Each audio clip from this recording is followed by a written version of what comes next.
propuesto desde la eternidad formar un pueblo para Él, que somos nosotros, que fuera perfecto y sin mancha, tal como Él es, que tuviera la medida de la estatura de la plenitud de Cristo, un pueblo que fuera conformado plenamente a su imagen y semejanza, un pueblo que diera gloria a su nombre.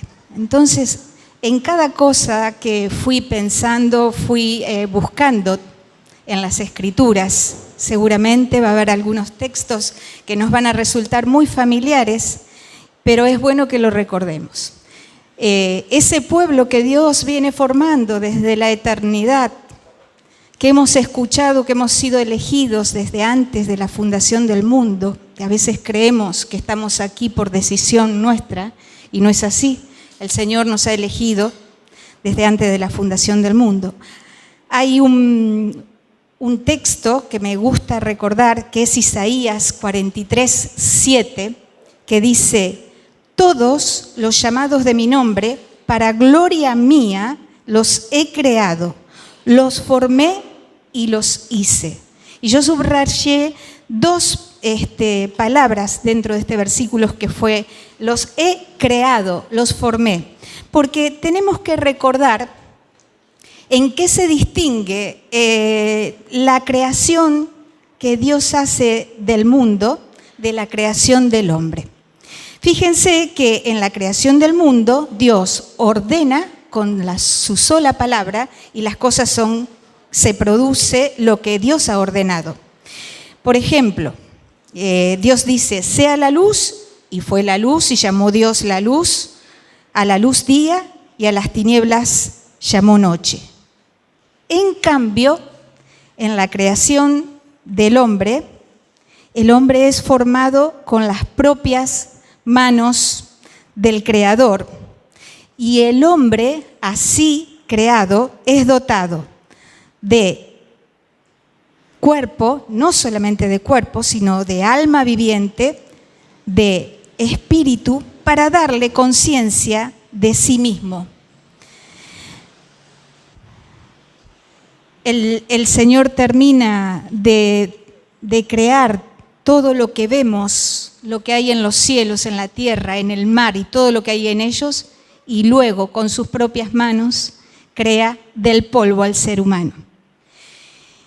Por eso encuentro tan certera esta palabra cuando dice: para gloria mía los he creado y los formé. Él nos formó del polvo. Bueno, y a ver, ¿qué cosa hemos recibido por gracia los hijos de Dios? Primeramente, en Juan 15:16, dice, la primera parte del versículo dice: no me elegisteis vosotros a mí, sino que yo os elegí a vosotros, y os he puesto para que vayáis y llevéis fruto, y vuestro fruto permanezca. Así que nos quedó en claro que la elección la hizo Dios sobre nosotros.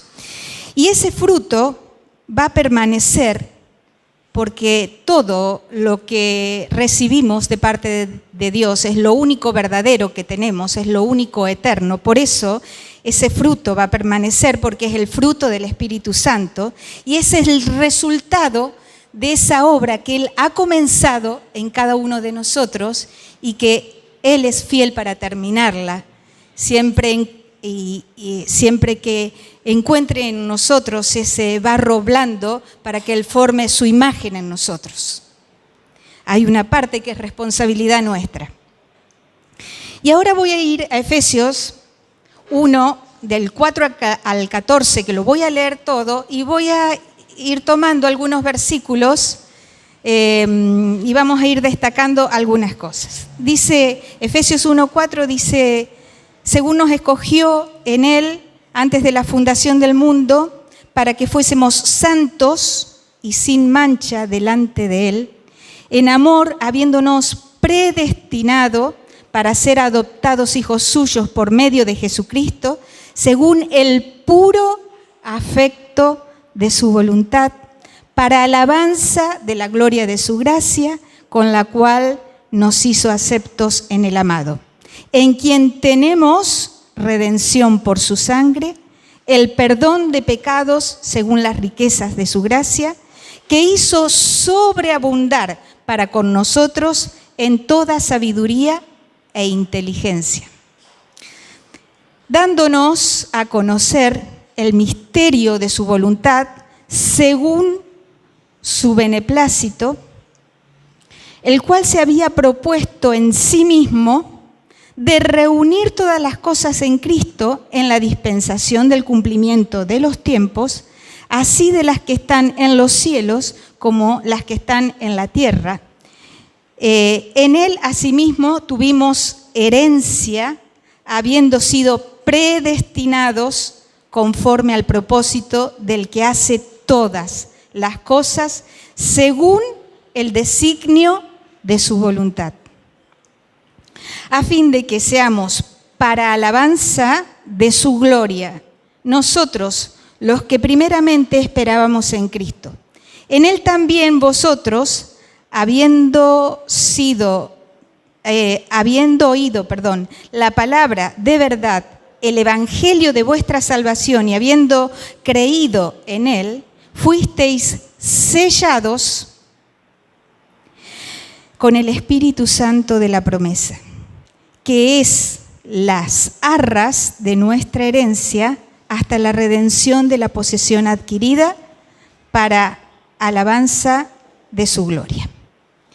Bueno, me puse a meditar sobre algunos aspectos de este texto y fíjense que en el versículo 5 lo que quiero destacar es cuando dice habiéndonos predestinado. Esto afirma la existencia de un plan para cada uno de nosotros y el cumplimiento de sus propósitos. Esto es maravilloso porque es la obra, como dije hoy, que el Señor hace en nosotros. Los hijos de Dios no creemos en el destino, en la suerte o lo que nos pueda decir la astrología. Si ustedes escuchan los medios o prestan atención en las redes, están inundadas de personas que nos quieren decir qué es lo que va a pasar en estos tiempos, qué es lo que va a pasar con nuestro país, con nuestras vidas, de acuerdo en el momento que hemos nacido. Nosotros no creemos en estas cosas.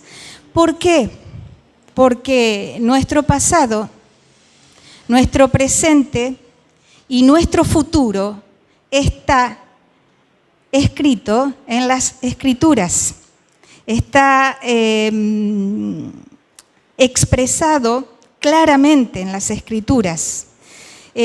Por eso nuestro pasado, nuestro viejo hombre ya quedó enterrado, hemos renacido, después lo vamos a ir viendo, a esta nueva vida, y este es nuestro presente, esta nueva vida en Dios, en el Espíritu. Y nuestro futuro también lo tenemos claramente expresado.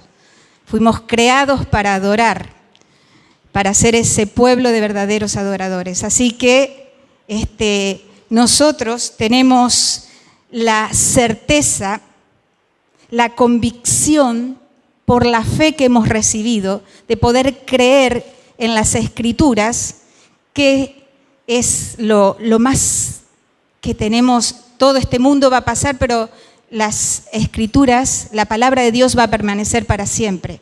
Así que nuestra certeza y nuestra convicción están en la palabra de Dios, en el consejo de Dios. Bueno, en el versículo 6, lo que voy a destacar cuando dice aceptos en el amado. Nos hizo aceptos en el amado porque, como dije recién, estábamos muertos en nuestros delitos y pecados. Y según Primera de Pedro 3, ahí dice: bendito el Dios y Padre de nuestro Señor Jesucristo, que según su grande misericordia nos hizo renacer renacer, como les dije recién, para una esperanza viva por la resurrección de Jesucristo de los muertos. Y en Primera de Pedro 23, en el mismo capítulo, el capítulo 1, 23, dice, nos vuelve a reiterar, siendo renacidos, no de simiente corruptible, sino de incorruptible, por la palabra de Dios que vive y permanece para siempre. Realmente no podemos dudar de nuestro Dios ni de su palabra. Y por tener esta vida nueva, que hemos sido renacidos, y por tener esta vida nueva, ¿qué hemos recibido los hijos de Dios? Hemos recibido una herencia, como hemos escuchado siempre, incorruptible, incontaminada, inmarcesible, que está reservada para nosotros en los cielos. Miren qué esperanza tenemos, qué esperanza tenemos. Algo que el Señor ha reservado para nosotros, para su pueblo. En el versículo 7 y 8, ahí dice, el 8 específicamente, dice, en las riquezas de su gracia, dice, termina el 7, que hizo sobreabundar para con nosotros en toda sabiduría e inteligencia. Bueno, el Señor nos da esta sabiduría e inteligencia espiritual. A ver, mis alumnos de Casa Bíblica, Santiago 3, era 17, que era lo que íbamos a compartir con la iglesia. Fuerte, ¿eh?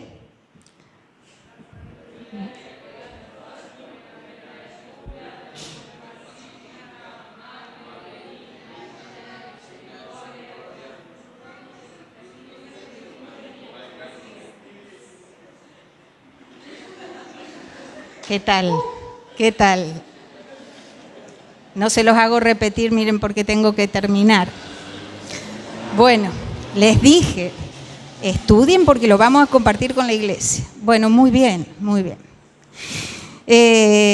Santiago 3:17. Pero la sabiduría que viene de lo alto, primeramente es pura, amable, benigna, llena de misericordia, de buenos frutos, sin incertidumbres ni hipocresías. Fíjense que en el proverbio se ríen otros exalumnos, porque como siempre les hacía estudiar versículos, entonces se ríen los que ya pasaron por la casa bíblica. Fíjense que en el proverbio 9, capítulo 9, versículo 10, dice, el temor de Jehová, y siempre aclaramos esto, que el temor en el contexto de las Escrituras no es el miedo, sino el honrar a Jehová, el honrar a Dios, es el principio de la sabiduría. Y el conocimiento del Santísimo es la inteligencia. Recordé entonces que cuando los líderes religiosos interrogaban a Jesús sobre el gran mandamiento, esto está en Marcos 12, 29, Marcos 12, 29 al 31.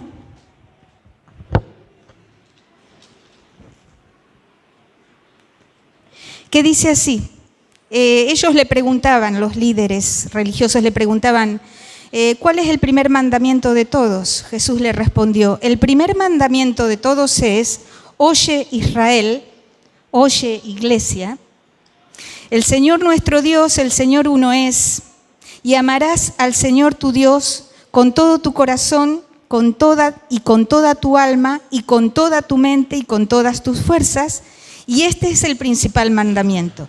Y el segundo es semejante, amarás a tu prójimo como a ti mismo, no hay otro mandamiento mayor que estos.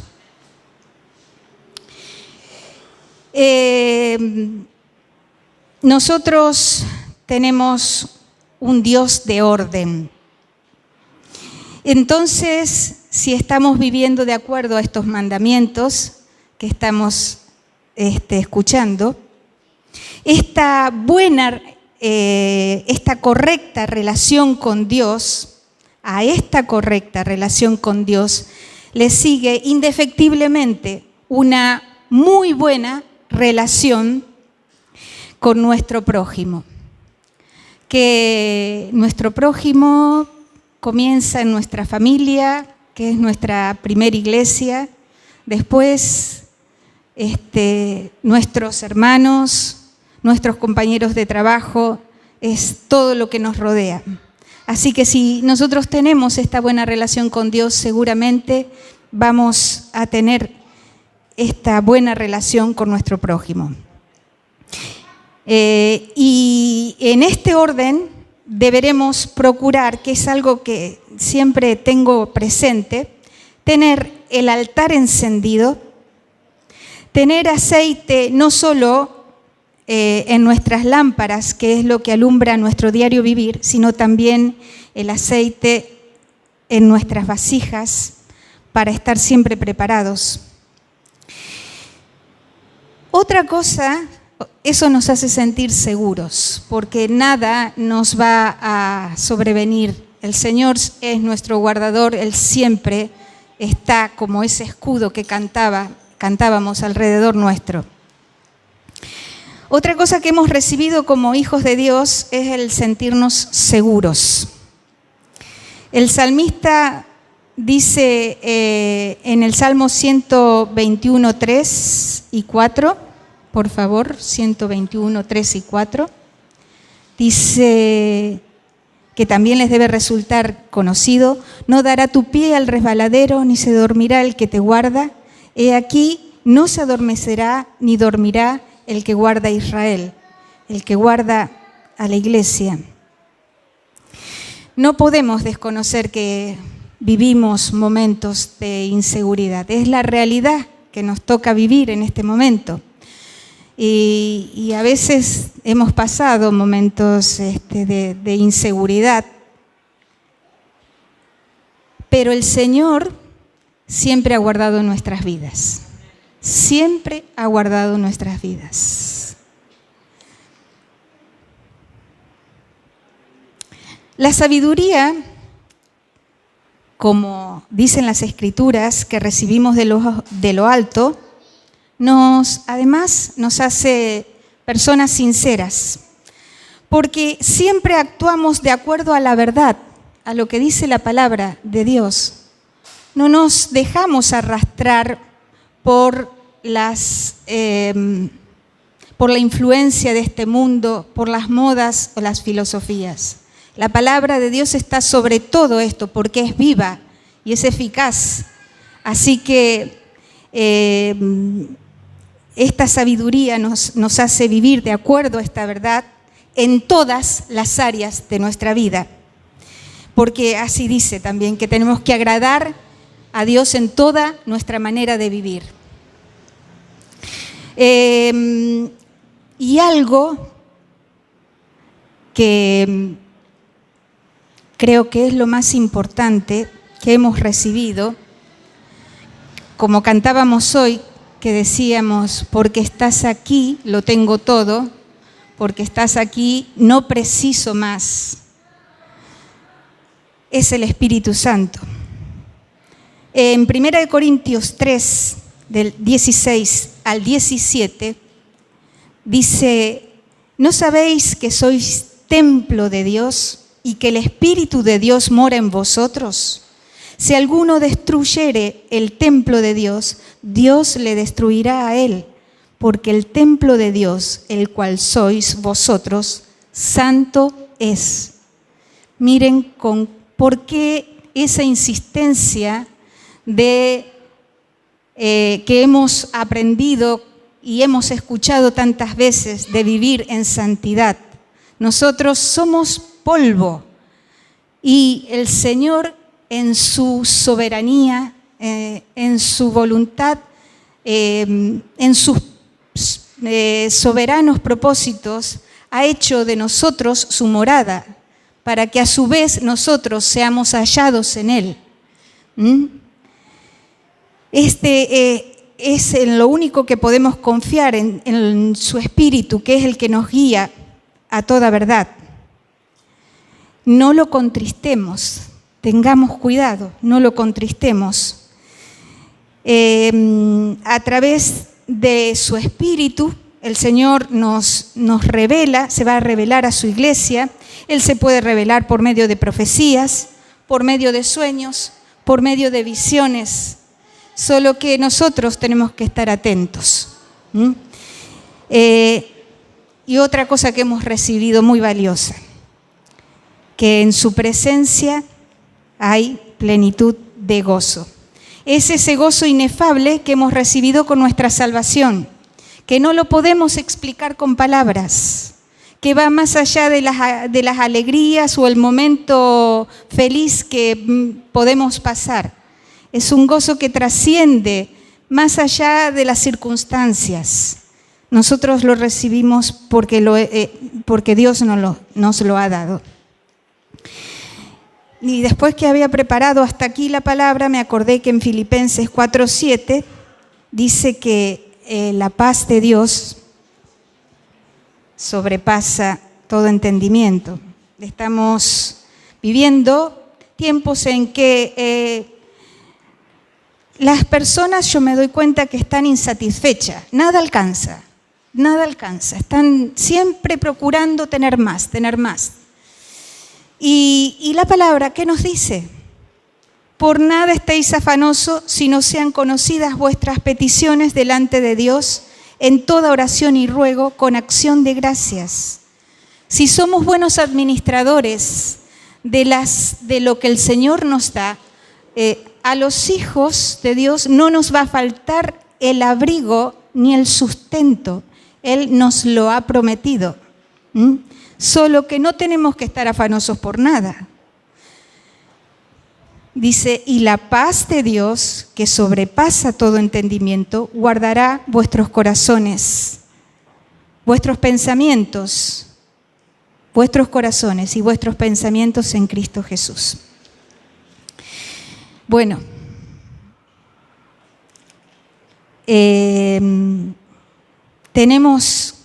quiero cerrar con esto, que tenemos que recordar siempre que Él habita, nuestro Dios, el que vive, el que está sentado a la diestra del Padre, habita con el quebrantado de corazón, más al altivo lo mira de lejos.